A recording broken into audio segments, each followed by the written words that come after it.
your flesh and blood.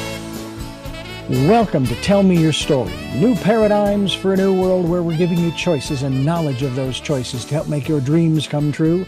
We are here 9 times a week. Sundays at 7 a.m. and 7 p.m., Monday mornings at 1 a.m., Wednesdays at 9 a.m., and Monday through Friday from 8 to 9 a.m., streaming live at all those times at richarddugan.com. We are on SoundCloud, iTunes, TuneIn Radio, Spotify, Stitcher, Player FM, as well as YouTube, where you can watch these conversations. I hope that you will take time to subscribe and click notifications so that when a new conversation is posted, you'll be notified and you'll be able to tune in, listen in, and learn, and be entertained and inspired. A reminder that Choices, which is my book, 5 Steps for Life, it's available on Amazon.com in paperback, hardcover, and Kindle with Audible, soon to be released. We also ask that if you can support the work that we are doing financially, we do have a PayPal account. It is there for your security as well as ours. And when they ask for an email address to whom you're sending, please go to richard@richarddugan.com. That's the email address.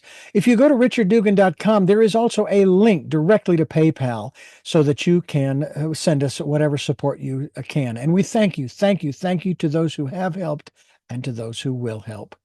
We also ask that you take time during this decade of perfect vision, the 2020s, to go within to that quiet, peaceful, calm, still place and listen to that still, small voice.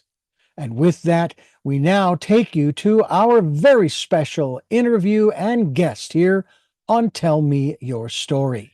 And welcome to Tell Me Your Story, New Paradigms for a New World. I'm Reverend Dr. D, and our very special guest, it's interesting, the synchronicity in the universe, and I say that because here we are as our conversation with my very special guest, Jason Rumbaugh, is going to take place here in the month of May 2026, preceding a rather important day in our list of holidays throughout a given year.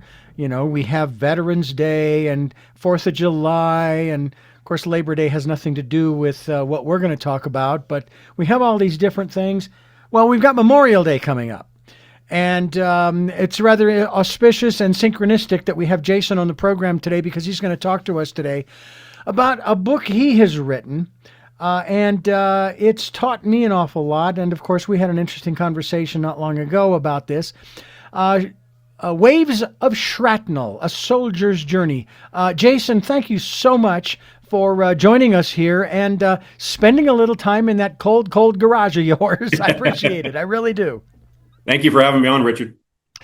I know that I've got some distant relatives somewhere who have served. I do remember when I was at my grandmother's house down in Florence, Arizona, there was a young man who I think was staying with her. She was giving him a place to stay. He lived there in the area, born and raised probably. And we referred to him as, I think, maybe we just called him Joey or Uncle Joey. Mm-hmm. And I remember back in the late 60s, early 70s, that the next thing I knew that he had been shipped off to Vietnam. Mm-hmm. And what little I remember is that I don't even know that he returned. I really don't. I have met a lot of different people. I've had guests on this program who have talked about their stories, as well as a movie called Welcome that focused on a program for specifically Vietnam vets at the time, but all veterans, to help them to sort of reacclimate. But one of the most profound statements that was made by the producer who I was interviewing, when I asked him, I said, "So are you doing this whole program so that these soldiers, these servicemen, can reacclimate to civilian life?" He says, "No." He says, "It isn't the soldiers that need to acclimate to civilian life. It's the civilians that need to not acclimate to, but better understand where the soldiers are coming from and what they've been through." And of course, we have male and female. Talk to us a little bit about your perspective on that statement. Yeah, well, I guess, let's see. Well, coming back was really hard because it just felt like, when you're serving and you're surrounded by your team, and from your captain down, you have people in your corner supporting you. And then when you come to the civilian world and you get out, you realize you're alone a lot of the times. And I think that's what a lot of veterans struggle with, is they don't have that team behind them anymore. Um, and I mean, we're at a sad part in our history where we're at, I think, 17 veteran suicides a day. And I think part of that has to do with our society not understanding veterans and not helping veterans enough. It is something that I actually asked that particular guest that I had who produced that movie, Welcome, because we started talking about how individuals are asked to serve. Some of them just want to serve. I know that, pardon me, that there was an episode of, for example, of the Waltons, going back, I'm dating myself, of course, but there you go, where they lived up in the Blue Ridge Mountains. And World War II broke out. And several of the boys wanted to go and serve. And of course, the parents were none too happy about that. Not because they weren't patriotic, but because they knew that there was the risk that they could lose their sons. Right. And of course, today now it's their daughters, because, women are serving as well. Mm-hmm. And I say, and of course, then they go serve. And when they get back, in addition to the perspective by the civilian life, the civilian world on them, they've got to deal with that, plus all of the things they went through while they were serving. Vietnam seems to be the one conflict, because it was never a declared war any more than Korea was. Sure. Where the soldiers were actually, I think the best way to put it is disrespected, dishonored, and so forth when they returned. It wasn't their choice per se. Overall, it wasn't the choice, because I think we had the draft at that time. Yeah. So I and again, I'm not going to get into the reasons why people choose to serve, why you chose to serve. You chose to serve. That was your choice. And by the way, I respect it and I honor that. Thank you. Because you inside of you, well, let me ask you, what was it inside of you that said, I want to join the service? And by the way, which branch? And I want to participate in this, or was it a patriotic mindset? Was it a financial one? Because I know that they do sometimes offer financial incentives and so forth. What was the reason why you joined the service? Well, I guess there was a lot of reasons why I joined. I had been wanting to join, probably, I don't know, after my senior year. And I guess it was more, at that time it was peacetime. All we had was a peacekeeping Kosovo operation, I think in the late 90s. And during that time, I guess I just I wanted to get out and see the world and serve my country. And I didn't think there was going to be any wars going on or anything like that. And so I signed up. Partially, there was a monetary incentive. They did give me, I got an $8,000 signing bonus, I remember. And, when I was, when I was 20 years old, that just seemed like $1 million to me, Yeah. And then so they also offered me Germany. And because of high school, I took German class in high school, and I had just loved, I wanted to go see Bavaria and southern Germany and everything. And so they offered that to me. And that's where I was stationed. And what kind of pushed me really over the edge, and people are going to maybe laugh at this, is some girl kind of broke my heart and friend zoned me. And that really kind of pushed me over the edge and made me join, and actually, sign away my life and everything. Yeah, no, and I understand. There are lots of different reasons why people join. I know that after 9/11, a lot of people decided they were going to join. Yeah. And we probably will get a little into all of this, but you served in the Iraq War. My question though is, Which one? Because there were kind of two. There was the first phase, and then there was the second phase, so to speak. And by the way, I must commend the general who was in charge during that period. I don't know, it was when Iraq. Talking about Desert Storm? Desert Storm, right? I think that was Schwarzkopf. Schwarzkopf. I have to commend him for his ingenious use of the information highway, shall we say. This was certainly before everybody had cell phones and social media and all that stuff. Mm-hmm. And basically he put out this fictional story about what they were going to do and didn't do it. It did something totally different, which I thought was at that time was genius. Today, that's like a ghost army maneuver. Yeah. What was it again? Kind of like a ghost army maneuver. I don't know if you heard about that in World War II, where they'd set up these inflatable tanks and they'd make it, and they just have these big dark patches on the ground so that when enemy aircraft flew over and did a reconnaissance, they would look down and see these pictures and they'd be like, oh, they're building up over here. They're getting ready to attack. And it would really just be some inflated tanks, and it changed the whole scope of the war because of this ghost army. Yeah. Well, of course, that reminds me of a bit. Stan Freberg, satirist, late Stan Freberg, one of my favorite people. He produced this album series called The United States of America, and it had two double CD packets. One was the early years, and the other one was the middle years, dealing with our history during the Revolutionary War. During the Revolutionary War piece that he produced, there they are fighting the British, and you're getting sound from both sides, from the American side, the rebel side, and of course the British side. And all of a sudden it's Lord Cornwallis, and he looks through his telescope and he notices off in the distance hundreds and thousands of soldiers waiting to charge. And somebody else pulls out the telescope and says, no, that's just a giant backdrop. It's just a picture. Like what you were just talking about. There were no soldiers, and they surrendered to the backdrop, as the satire goes. I thought it was very That's funny. Interesting. But I never heard that one. I like that. But going into battle, going into, as we have now termed it, harm's way, is a very serious thing, and nobody takes that lightly. Now, you were in the Iraq War. Desert Storm, I guess it was. No. Desert Storm was in the 90s. I was in the 90s. I was in the Iraq War. Okay.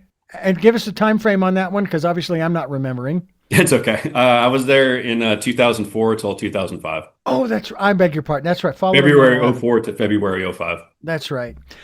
So you actually received the Purple Heart. You were actually injured. Did that end your military career, the injury that you received? Or did you go back? No, I was part of that group that would just get injured and then just kind of walk it off. Like a lot of us received, TBI and PTSD and from roadside bombs, and they're kind of invisible wounds per se. Not a lot of us. We didn't always bleed from those, I guess is what I would. So we just kind of walked it off and went back out there the next day after taking some Tylenol or something. And that's just kind of how we dealt with getting blown up.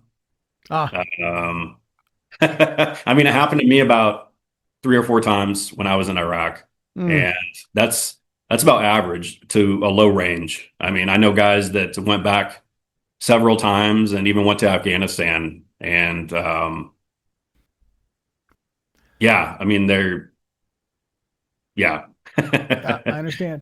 We're going to continue our conversation here with our very special guest. His name is Jason Rumbaugh, and he has written a book called Waves of Shrapnel, A Soldier's Journey. It's a raw, darkly funny, as well as unfiltered memoir of his time during the Iraq War, which, again, to refresh my memory, was following 9/11, not before. And we will continue this conversation as we continue with Jason here on Tell Me Your Story. I am Reverend Dr. D. Richard Dugan, and Jason Rumbaugh is my guest here talking about Waves of Shrapnel, which is kind of a very interesting title, because there are, I would venture that these waves of shrapnel is more than just the metallic pieces that are flying through the air.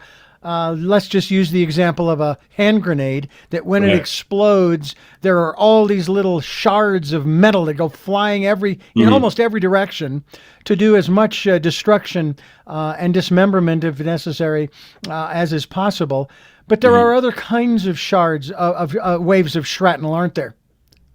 Yeah, I mean, I guess the title of my book was more used as a metaphor, because, when trying to think of how I should explain what an IED feels like to people that have never been through an explosion or felt that impact, I compared it to when I was a kid and I'd go into the beach and if I wasn't paying attention, sometimes a big wave would just come slap me out of nowhere and it would just knock me to the ground.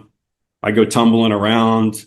I'd feel disoriented and couldn't really hear well. And I guess it kind of feels like that. That's the closest thing I could think of. It's a very, very scary, brain rattling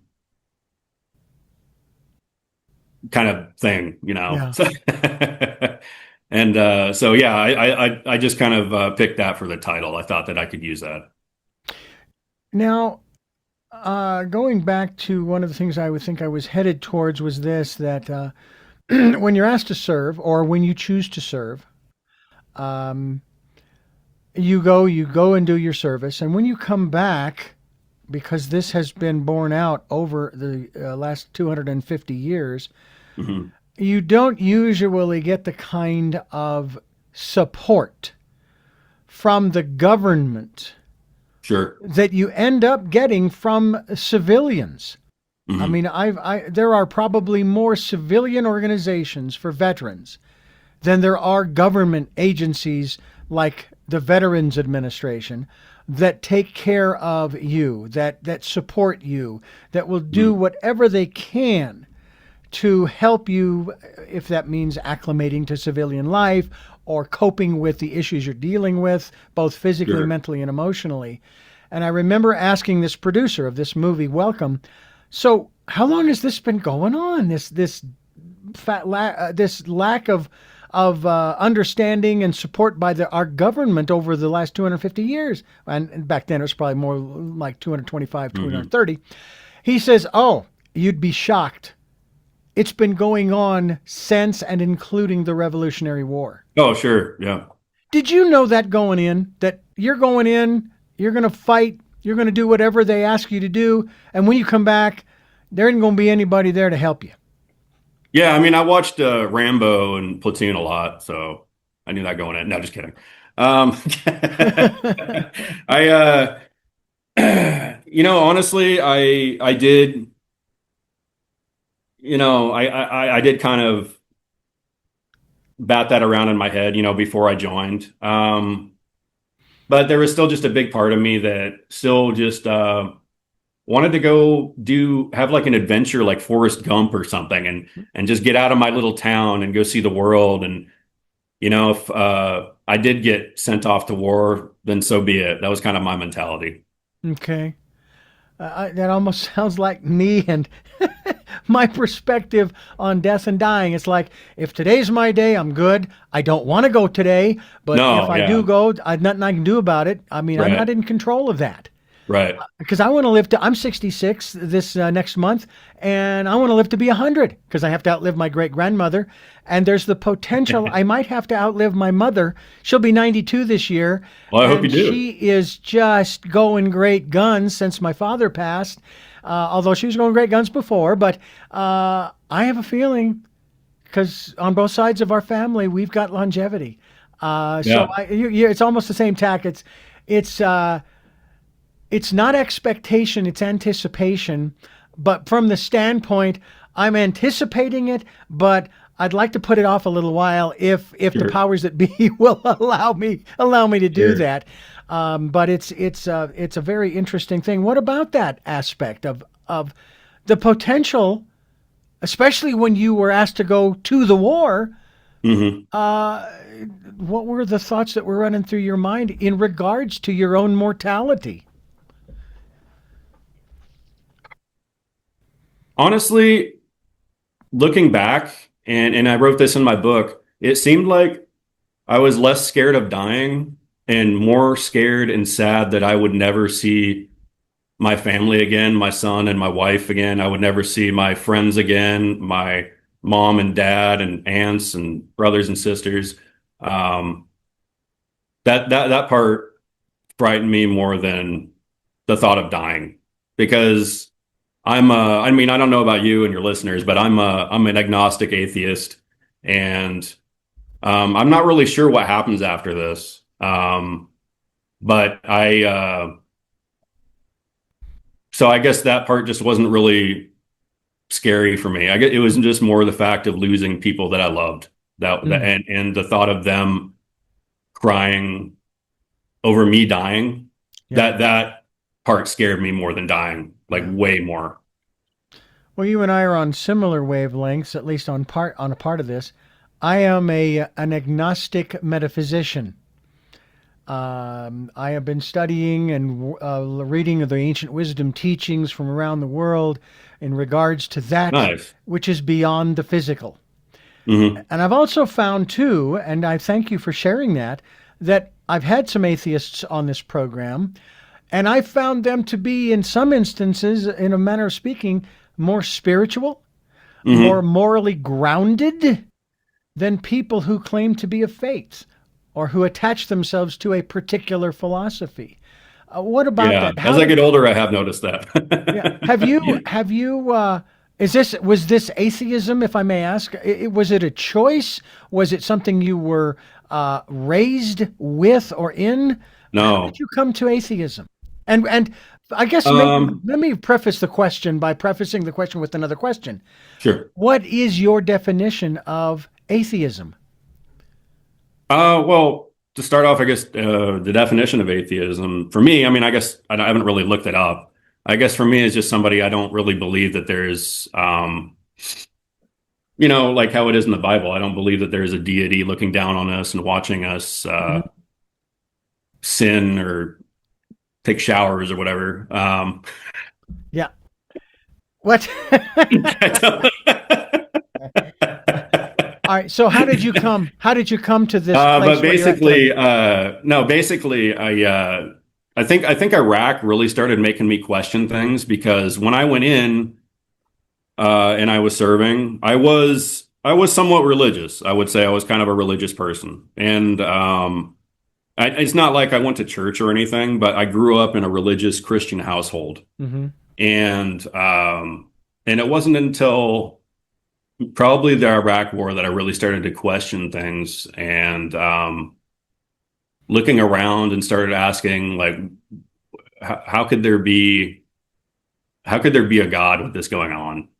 And maybe I know that there was worse stuff that happened in the world than Iraq, and terrible stuff that happens all around the world. But I guess in my young mind, it was just always something far away on TV. But it wasn't until I had it in my hand and I was experiencing it that I really started to just question everything. And when I came back, I read a book called Chariots of the Gods. I don't know if you've ever read that. Well, I haven't read the book, but I know there's the movie. Yeah. And so I think I've seen that also. So I read the book, and it kind of made me think, wow, I'm like, even though I didn't really buy all of it, the book, I was like, this is way more believable and gripping than anything I've read in the Bible. And that really just kind of pulled me away completely from religion. Right. And I know it's kind of funny when I explain that to people. But yeah, I mean, there it is. And I don't feel like I'm fully like, oh, there is nothing after this. I feel that there could be something after this. I just don't think a lot of us know what it is. Yeah. I know a lot of people will claim to know, but they can't. With absolute certainty too. I love it. Well, there's a beautiful phrase that I was given at the age of 21. It is better to begin in doubt and end in certainty than to begin in certainty and end in doubt. And I like that. I have tried to live my life by that phrase. I really like that. By being willing to, and I use the metaphor of a straw hut, I'm willing to burn down all of my straw huts of belief and start over, if that's what it takes to better understand who I am and where I fit into the cosmos and even where I'm going. And I've been asked by people who are afraid to die because they don't know what's coming after this, and they're afraid that it's lights I can out. understand that. Absolutely. Yeah. And I tell them, I said, look, I don't know, but I can tell you what I believe. All right. First of all, I believe there is something after this because this life makes no sense whatsoever that we go through all we go through and then it's lights out. However, here's the kicker. If it is lights out, we're never going to know. Yeah. We're never going to know. All right. Yeah. So I believe that there is something after this. The brain that I have, the logical processing tells me that there is something after this. I certainly do hope so. And there are many, many people who have been doing some studies. There's a Dr. Newton who has done case study work in the area of what's called LBL, which is life between lives. And you go under hypnosis. And I've done this. And I'm fully conscious. I'm hearing every word that the therapist or the hypnotist is, or what have you, practitioner is asking me. And none of the questions are leading. They don't ask me, so are you seeing blue or yellow? Are you smelling vanilla or jasmine, etc.? They say, what do you see? What do your senses pick up? That kind of thing. And it leaves it up to you. In any event, that's what's interesting in my perspective about this whole aspect of faith and certainly beliefs. And there's an author by the name of Greg Braden who wrote a book some years ago called The Healing Power of Belief. And I asked him, I asked him about, will we always believe? He says, no, right now we believe. One day we will know. And when some of these real, I'll call them nasty individuals who put out this vitriol, I think of in particular Jerry Falwell from years ago. And when he passed away, I said, well, now he knows the truth. And he can come back, he can reincarnate, as some people believe, and he can make amends. He can pay the karmic debt and so on and so on and so on. Yeah. When you decided to write Waves of Shrapnel, A Soldier's Journey, what was it that led you to that decision? And and was that a difficult starting point to write about? Because I'm sure you if you're not, you probably were in some level of therapy to work through some of these issues regarding, say, PTSD. And so forth. Oh yeah, I'm still currently in therapy. I don't think it ever ends. No, just kidding.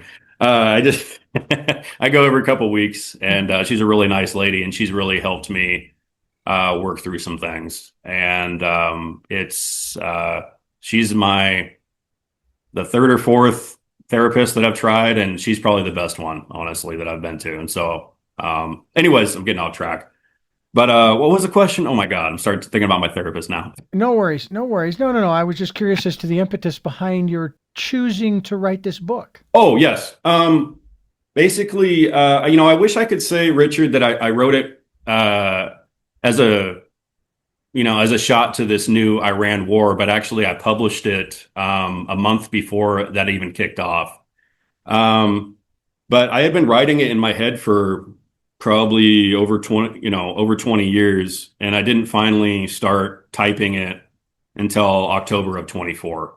And it was, just kind of an experimental thing. I thought maybe I'd just type out a chapter and see how I feel. Cause I'm one of these people that I get excited about things and then I dump it a week later. But I'm happy that I stuck it out, and it took me about a year and some change, but I finally finished it and published it in January of this year. Do you, how do you feel, pardon me, first of all, about this video that was put out last year that, and I can't remember his rank. Kelly is his last name. Mark Kelly? Senator Mark Kelly? Yeah, Senator Mark Kelly. Okay. He served. And he was part of this video where he was telling, the video was, of course, directed at servicemen and women, that they did not have to follow unlawful orders. Right. And so here we are today in May of 2026, and there has been no declaration of war. And in spite of the fact that they've been referring to it for quite a long time as a war, although they're now starting to change the terminology. It's going to be a 2-week special operation. Yeah, that's what it's called now. It's like, really? There's another country that tried that. Yeah. They're still working through that 2-week operation. Yeah. Well, I know that when we followed Russia in invading Afghanistan, I'm going, really? You learned nothing from Russia? Yeah. What are your thoughts in regards to soldiers, servicemen and women frustrating. Sorry. who are serving today in this operation, if I hate to use that term, considering the fact that there was no authorization according to the Constitution by Congress. So are they following illegal orders in your estimation as a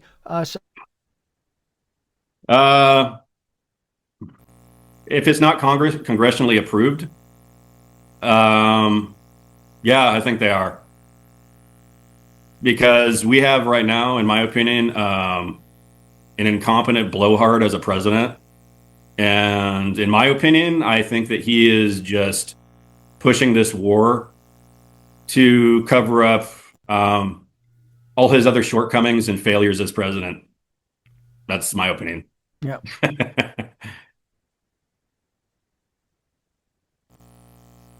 Oh, you Richard, I can't hear you. Oh, come on. There we go. Now I'm back. Oh, there we go. All right, we're back. I don't know why it did that. Let me start this here and put a marker. It's okay. You're back now. God. 3, 2, 1.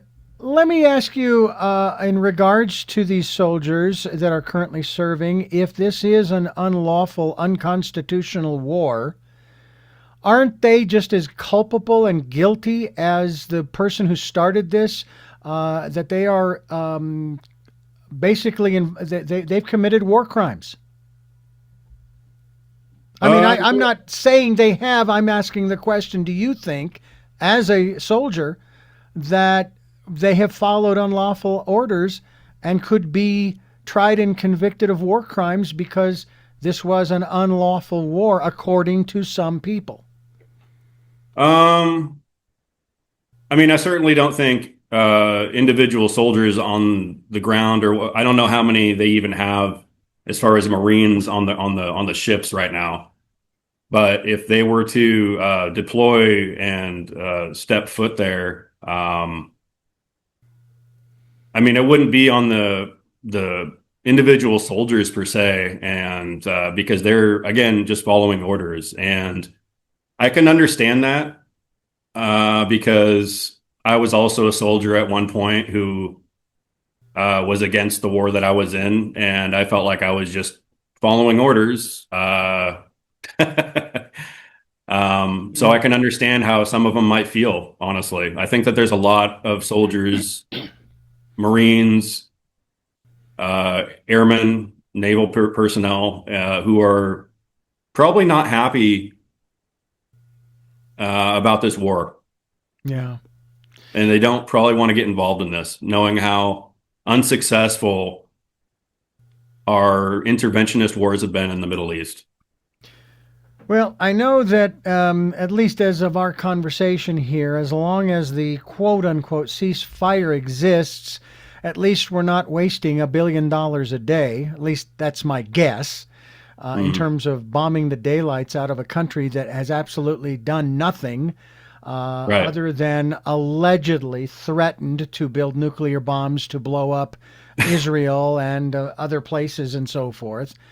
I want to ask you before we move along, let me remind our listeners, we're talking with Jason Rumbaugh and his book, Waves of Shrapnel, A Soldier's Journey, as we continue here on Tell Me Your Story.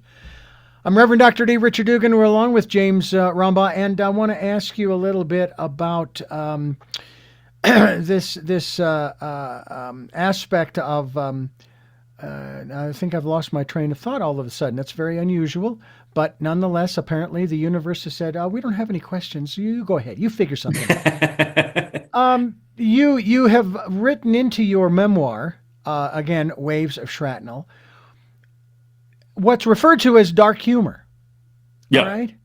Right. Did you find that the case when you were out in the field, in harm's way, that you and your fellow soldiers felt that that was the only way to sort of deal with what you were dealing with in terms of your lives being on the line, in essence? Sure. That you had to make jokes that maybe were in the civilian world. No, don't joke about that.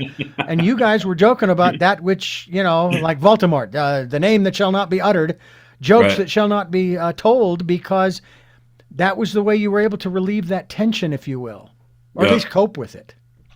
No, my book is full of dark humor, and that is how we dealt with a lot of things. If I can give a brief example, on the first time I was hit with an IED, we were getting patched up on the side of the highway in Iraq. And this is along Blue Babe Highway. And so we were getting surrounded by the vehicles, and everybody was coming over. The medic was patching up Macmillan, who had got a big, huge shrapnel wound in his inner thigh, about the size of a baseball. And he was bleeding out. It was pretty bad. And so the medic came over, put a tourniquet on him, patched him up. Gave him morphine. And so he was so high on morphine, he was just telling everyone he loved them and everything. And just, "Hey guys, I love you. Thanks, Doc. Thank you. Thank you, Rumbaugh. Hey, I love you guys." And then, so a Humvee comes pulling over right beside him. And, a member of his team looked over the railing of the Humvee and was like, Mac, are you okay? And he's like, "Oh yeah, I love you, man." And he's like, "Mac." And he's like, "What?" And he's like, "I get your PlayStation, right?" And I do understand the humor in that, yes. And we just all busted up laughing, It was just, and that's how we dealt with everything. Even those of you who have had injuries, like Mac in this case, did that maybe help the healing process, do you think? Oh, absolutely. Absolutely. It was a coping mechanism. Yeah. Because sometimes it was the old saying, laugh or cry. Yeah. And we always chose to laugh. By the way, did he lose his leg? No. Actually, he is living as a laser technician in Texas. I don't know what city. Yeah. But no, I talk to him every once in a while. Good. You stay in touch with we all kind of keep in touch. I was just going to ask you about that. That is one aspect I want to ask you about. Just a reminder, folks, you're listening to Tell Me Your Story. We're talking about Waves of Shrapnel. It's a soldier's journey. It's a raw, darkly funny, and unfiltered memoir of Jason Rumbaugh's experiences as a soldier in the Iraq War, as we continue here on Tell Me Your Story. Reverend Dr. D here with James Rumbaugh, and I want to ask you a little bit about this process, that the healing and so forth, and it's really interesting. May I ask, what was your injury that you received the Purple Heart for? Yeah, it was that same IED I just talked about. Actually, I was hit in the leg, and then also I received lacerations all over my face, and so I kind of was. It kind of looked like a cat got into a fight with my face, basically, and I was bleeding. I had blood all over my face, and it looked worse than it was on my part. Yeah. And then I had, with just crazy luck, is I had right in my visor a chunk of shrapnel stuck right here in my visor. So if I would have moved my head in any direction, up a little or to the side or something, I think about that a lot. I wouldn't be here right now giving this interview. And I remember my platoon sergeant, Sergeant Hilton, coming over and slapping me on the back, and he was like, "Hey, come over here and look at yourself in the rearview mirror." He had this kind of rough voice, and we went over there, and I looked at myself, and I just had blood all over my face, and this chunk of shrapnel the size of a thumb sticking in my visor right here, and I almost threw up when I saw myself. But you and I think he just followed me over to the mirror because he wanted to see my expression. And yeah, you feel lucky to be yeah, alive, because if it had gone like another inch below or what have you, oh, it was a half an inch away from just ripping through my skull, basically. So you and Matt are shrapnel buddies, is what you're saying. You shared an IED. Yeah. Every time I text him, I'm like, "What's up, IED buddy?" I tell you, it's amazing that you are actually able to have this kind of humor after the fact, let alone during those kinds of situations. May I ask, are you how do I put this? Are you working today, or is your disability to the extent that you are not able to take on any kind of employment or what have you? I've tried to work different jobs, and I'm just kind of at the point right now where I'm just trying to focus on my writing, because it just really hasn't worked out anywhere, and I feel like this is my calling now. I know it's kind of feels kind of silly to say out loud, but I struggled for a lot of years to find something that I could do. Just to, what's the word? Cure my, because I'm an artist, and I feel like I just have this need to create and tell stories to people, and it feels like the writing where I can include also original handmade artwork and talk about stories that are going on in my head. It's a good feeling to be where I am right now, honestly. And is that the artwork that's behind you? That's your work? Actually, I did do this Pantera one a long time ago, but that's just for fun, because I listen to a lot of music and stuff out here. But no, I do have. No, I could send you some artwork if you wanted to see it, but I don't have any right here on me. No worries. Oh, actually, I do. What am I talking about? Oh, he's got something there, ladies and gentlemen. No. So I'm drawing. This is a scene from the new book I'm working on, which is I'm not going to tell you guys. It's a secret. Okay. But basically, this is just a just kind of a scene that for writers to just kind of get a good visual in their head of what these characters are living in and everything. Yeah. So. Do you have an art background, i.e. schooling in this, or is this something that you just picked it up? You just picked up that pencil or pen or brush or what have you, and you just since I was a kid, I've been drawing. And I just probably didn't start taking it serious until, I don't know, maybe 10 years ago, and I really started using extra shading and creating more layers, and also trying different types of artwork, like whether it's acrylic painting or watercolors. And no, it's been, just kind of a fun process learning all that. Yeah. We're talking with James Rumbaugh, his book, again, Waves of Shrapnel, A Soldier's Journey, as we continue here on Tell Me Your Story. It's funny, every time we take one of these breaks, I have this thought in my mind of the question, and then when I come back to it, it's like, where'd it go? It's disappeared. It's like when I go to a record store, I'm like, I have all these ideas of what I want to buy, and then as soon as I walk in the store, it's gone. Yeah. Well, it's and ladies and gentlemen, yes, I'm getting close to 66. No, it is not a senior moment. It is, as I said before, the universe asks the questions. I'm just along for the ride, and sometimes I have the window rolled down, and the question goes right out the window.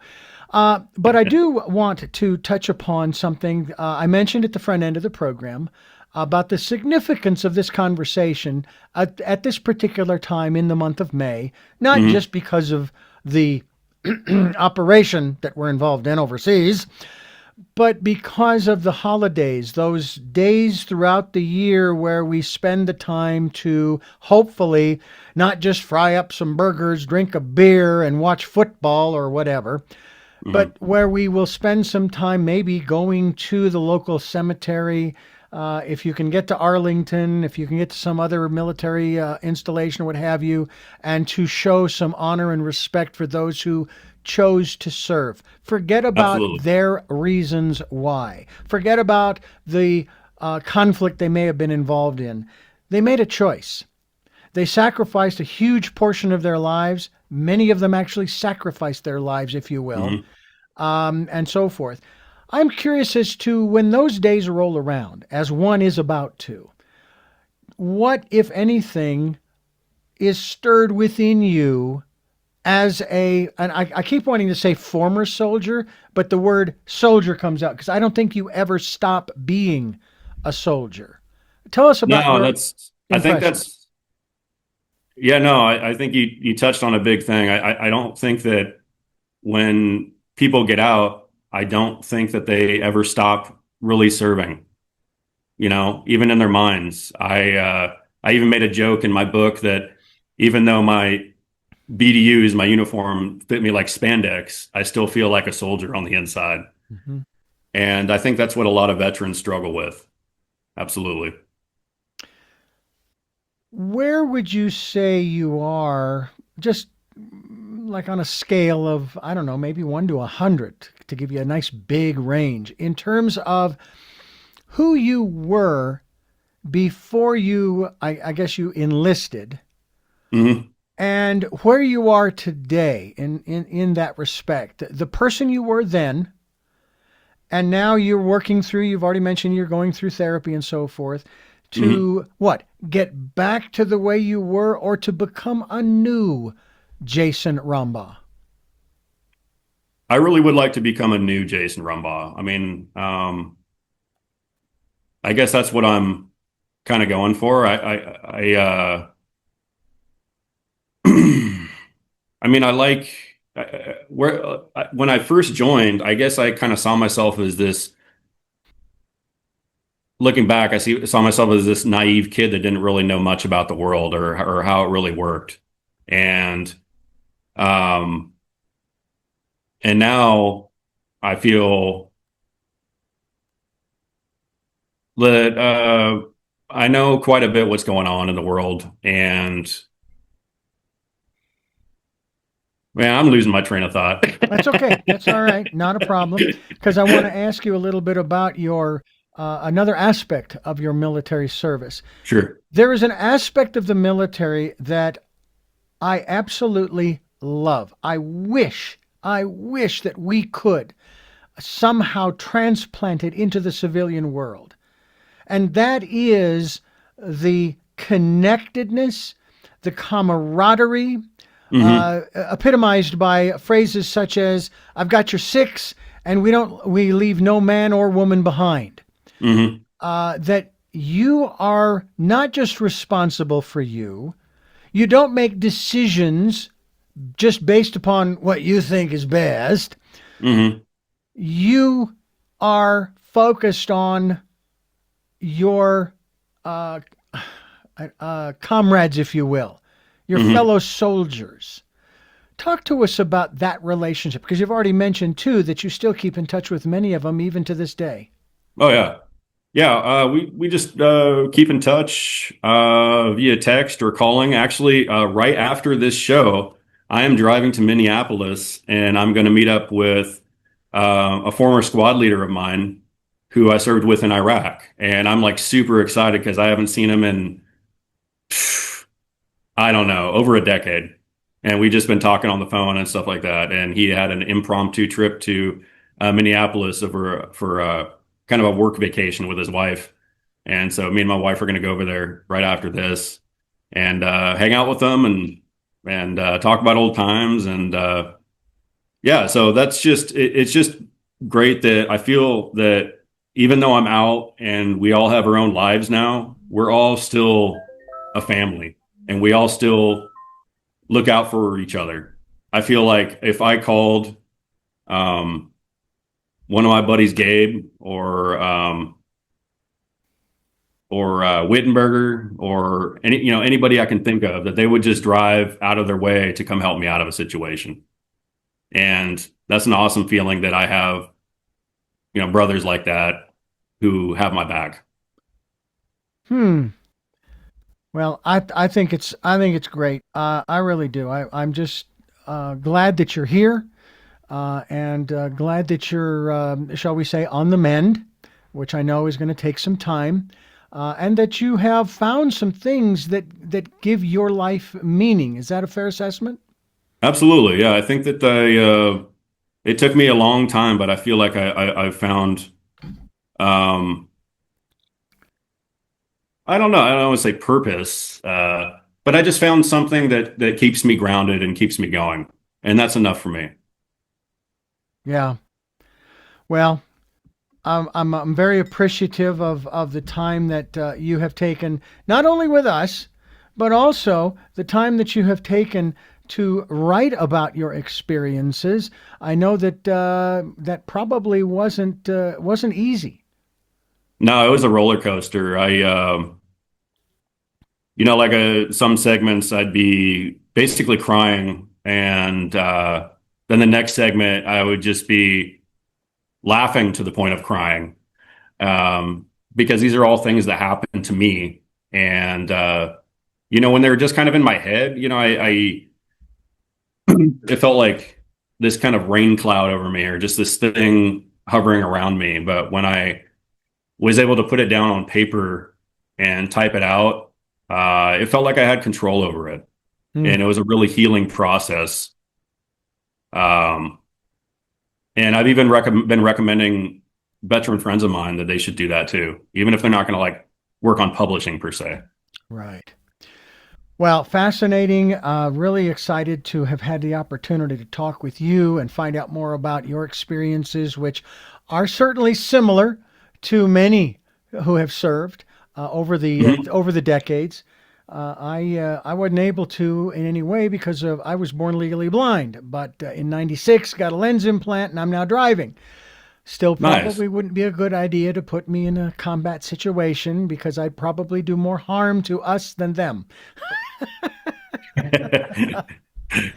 We're talking with Jason Rumbaugh, and you are listening to Tell Me Your Story.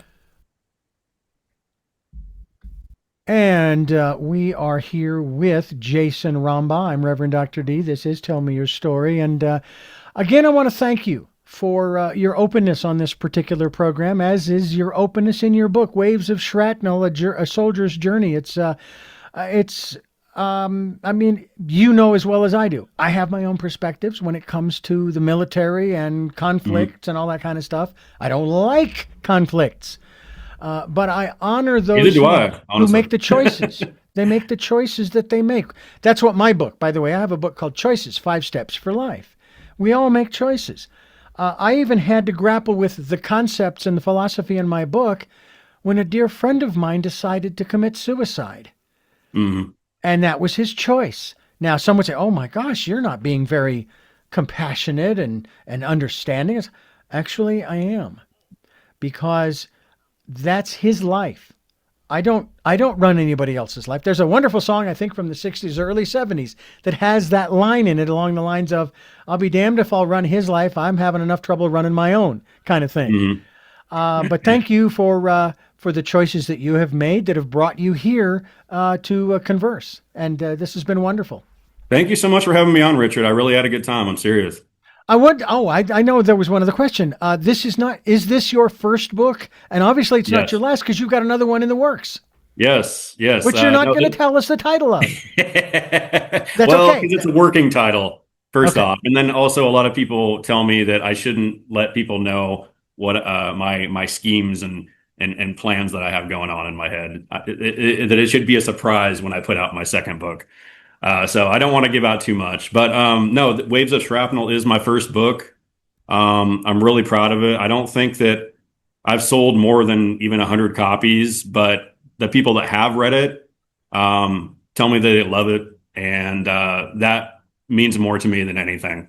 And I know that eventually, well, I mean, I hope that eventually, it'll catch on, and more people will read it, and mostly just to honor the things that we went through and the men that we lost most importantly. That's what I wrote the book about.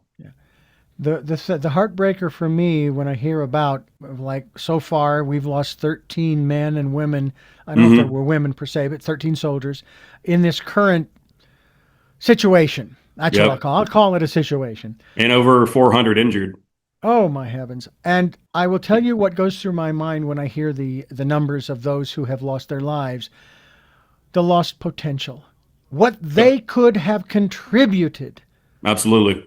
To our society and civilization, Absolutely. not just in the United States, but globally, that we'll never have the opportunity to experience. Like you survived, and we're able to experience not only Waves of Shrapnel, A Soldier's Journey, but also other books and artwork that you are producing that will be out there for people to appreciate, to maybe even in their own minds write their own stories based upon what they're seeing. I encourage that, absolutely. So that's what breaks my heart when I hear about, and I think about my friend who sadly committed suicide because he was diagnosed with cirrhosis of the liver. And he was not that's the weird thing. He was not a drinker, or at least that's what he said. He was not a drinker. He did not drink, never drank alcohol with me, and I knew him for 25 years. But that was his choice. But I miss our conversations and the things that. Isn't that sad? It feels like one of my wife's best friends years ago. She was the healthiest person you would ever, could imagine. She was always going on hikes, exercising, everything, and she came down with pancreatic cancer, and died shortly after, but it was just so out of nowhere. Yeah. And it's just always shocking to me when somebody, healthy gets cancer, like that. It's just somebody that's relatively lives a healthy life, doesn't smoke or use drugs or anything. And then they get this sickness, it just. Yeah. And it happens more and more often as we go through the days, the weeks, the months, and the years, and it's just astounding. There's something, in my estimation, there's something wrong with all of that. Yeah. Although I've even asked this question of medical people, has this particular cancer that we're calling it today, did it just get the name cancer because it fell under these parameters, or was it something else? What was it before we called it or put it under the category of the big C? Right. A lot of times, we've just moved it over, and other times, no, this is something that's brand new, and so forth. But anyway, all of that aside, again, my thanks to you. I do have 3 final questions. I do ask all of my guests, and I will ask those of you. But first, I want to thank you for listening to and watching Tell Me Your Story, New Paradigms for a New World, where we're giving you choices and knowledge of those choices to help make your dreams come true. We're here on Sundays at 7 a.m. and 7 p.m., Monday mornings at 1 a.m., Wednesdays at 9 a.m., and Monday through Friday from 8 to 9 a.m. That is 9 different programs and guests, and that they stream live at those times at richarddugan.com. With podcasts on SoundCloud, iTunes, TuneIn Radio, Spotify, Stitcher, Player FM, Blueberry, iHeartRadio, Amazon Music, and we're on YouTube and Rumble. So please subscribe and click notification. We also ask you to pick up a copy of my book, Choices, 5 Steps for Life, and it is available in hardcover, paperback, and Kindle. And we also hope that you will leave us a tip. We can use all of the support we can get financially to help to continue to pay for all of the little ancillary things that help keep us moving forward. And I will tell you this again, I'll probably mention this a number of times. Jason, you don't know this, but I worked for 15 years for a Christian station back in the 80s and 90s, where you would often hear the phrase, if you don't support the work that we're doing, we're going to go off the air and it'll be your fault. No. We will continue doing this program as long as we can, and I'm hoping it is a long time, regardless of the financial support. We would appreciate it, and we thank you to those who have helped and those who will help. But we don't use guilt. Sorry, that ain't the game here. There are no victims here. I started this. It's almost like that one line, I brought you into this world and I can take you out, as a parent would say to a child. But in any event, we hope that you will do what you can. We'll take energetic support prayers, however you want to phrase it.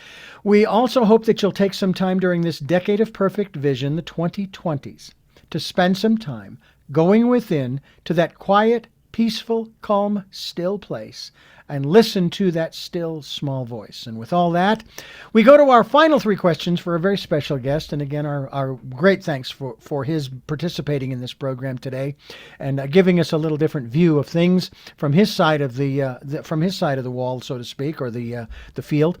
Again, it is Jason Rumbaugh and Waves of Shrapnel. First question is, who is Jason Rumbaugh? Jason Rumbaugh is an artist, veteran, husband, and father. And I'm basically just trying to get from A to B with like as little stress and, just trying to keep, just keep my circle small, filled with, good-hearted people. And, that's basically who I am. I'm just trying to take it easy nowadays. Oh, very good. What gets you up in the morning? What gets me up in the morning? Some people might laugh about this, but I have 4 rescue cats, and I just love them to death. And I know I have my family, and I should say, I get up for them and everything. But those little guys just cheer me up like first thing in the morning. It's like getting a shot of espresso. I just love them. They just crack me up. And I got to like open up a little can and like feed them first thing in the morning. And they're like my little soldiers now. Mm-hmm. And honestly, as silly as that sounds, I think my cats, get me going in the morning. They're what get me up in the morning. Well, we have 3 sibling rescue cats. And, nice.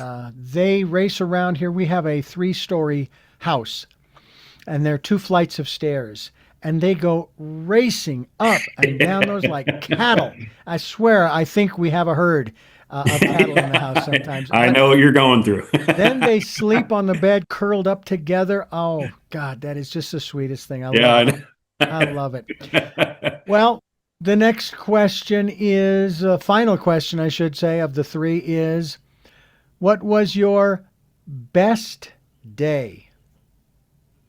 Best day ever in my whole life? Oof. Oh my God. I wish I would have been more prepared for this. That's the whole point. Oh man. Okay. Let me think of just something really cool that happened in my life. Best day.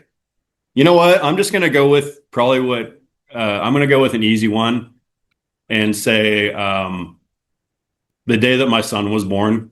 That was probably the best day of my life.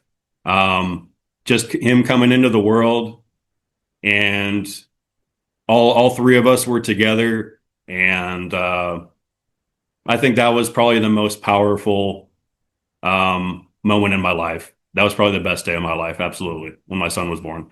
Well, Jason, I wish you lived closer, because I swear we would get together over here in Crestline at the Stockade, at the bar, have a couple of beers, chat. Absolutely. I love it. I absolutely love it.